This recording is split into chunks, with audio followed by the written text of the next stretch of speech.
ನಮಸ್ಕಾರದಲ್ಲಿ ಮಾತ್ರನೇ ನಾನು ದರ್ಖಾಸ್ತು ಪೋಡಿಗೆ ಸಂಬಂಧಪಟ್ಟಂತೆ ತಿಳಿಸ್ಕೊಡ್ತಾ ಇದ್ದೆ. ಈಗಾಗಲೇ ಟಿಪ್ಪಣಿಯನ್ನು ಹೇಗೆ ತಯಾರಿಸಬೇಕು ಅಂತ ತಿಳಿಸ್ಕೊಟ್ಟಿದ್ದೀನಿ. ಎಲ್ಲರ ಪಕ್ಕ ಅಂದರೆ ಲ್ಯಾಂಡ್ ರೆಕಾರ್ಡ್ಸ್ ಪಕ್ಕ ಬಗ್ಗೆ ನಾನು ತಿಳಿಸ್ಕೊಡ್ತೀನಿ. ಇದು ಸಹ ಒಂದು ಪುಸ್ತಕದ ಮಾದರಿಯಲ್ಲಿ ಇರುತ್ತೆ. ಯಥಾ ಪ್ರಕಾರ ಇಲ್ಲಿ ಗ್ರಾಮ, ಹೋಬಳಿ, ತಾಲೂಕು, ಜಿಲ್ಲೆ ಮತ್ತು ಭೂಮಾಪಕ ಹೆಸರನ್ನು ಇಲ್ಲಿ ಬರ್ತಿರ್ತಾರೆ. ಮೊದಲನೇ ಪುಟದಲ್ಲಿ ಸಂಬಂಧಪಟ್ಟಂಥ ಜಮೀನಿನ ಅಕ್ಷರ ಬರ್ತಿರ್ತಾರೆ, ಹೇಗೆ ಮಂಜೂರಾಯಿತು, ಯಾರಿಗೆ ಮಂಜೂರಾಯಿತು ಅನ್ನೋದ್ರ ಬಗ್ಗೆ ಬರ್ತಿರ್ತಾರೆ. ಸೊ ಟಿಪ್ಪಣಿನಲ್ಲಿ ಮೆಜರ್ಮೆಂಟ್ ಏನಿರುತ್ತೋ ಅದ್ರ ಬಗ್ಗೆ ಏರಿಯಾನ ಗುಣಾಕಾರ ಮಾಡಿ ದಾಖಲಿಸಿರ್ತಾರೆ.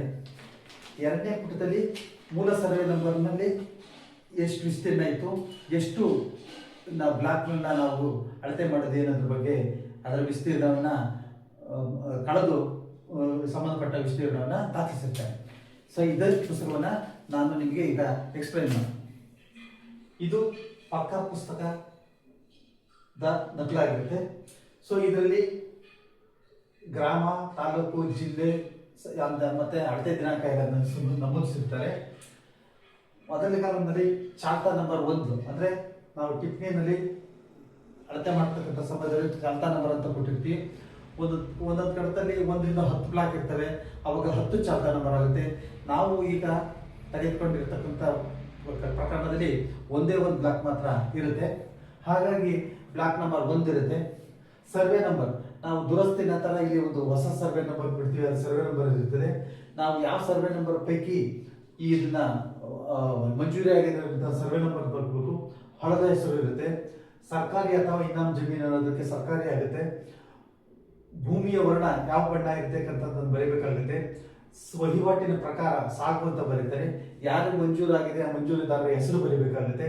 ಎಷ್ಟು ಎಕರೆ ವಿಸ್ತೀರ್ಣ ಬರೀಬೇಕಾಗುತ್ತದೆ, ಅದರ ಬಾಬ್ತು ಖುಷ್ಕಿನಂತರಿ ಅನ್ನೋದನ್ನು ಬರೀಬೇಕಾಗುತ್ತದೆ.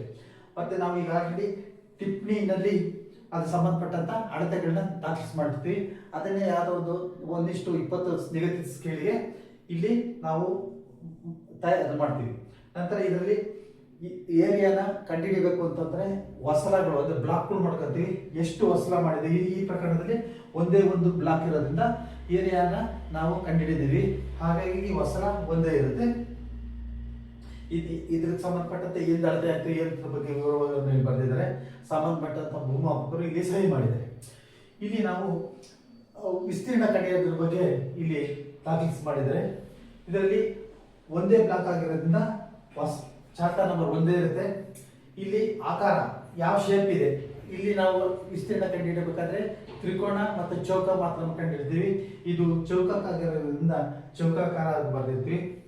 ಅಗಲ ಎಷ್ಟಿದೆ ಅಂತಂದ್ರೆ 8 ಚೈನ್ ಇದೆ, ಈ ಕಡೆ 8 ಚೈನ್ ಇದೆ. 8 ಚೈನ್ ಬರ್ದಿದ್ದೀವಿ. 8 + 8 16 ಆಗುತ್ತೆ. ಇದರ ಅರ್ಧ ಮಾಡಿದಾಗ 8 ಬರುತ್ತೆ. ಮತ್ತೆ ಇದ್ರ ಅಗಲ ಎಷ್ಟಿದೆ ಅಂತಂದ್ರೆ 10 ಸರಪಳಿ ಇದೆ. ಇಲ್ಲೂ 10 ಬರ್ತೀವಿ. 10 ಮತ್ತು 8 ಸೇರಿದ್ರೆ 80 ಆಗುತ್ತೆ. ಅಂದ್ರೆ 80 ಗುಂಟೆ ಅಂತ.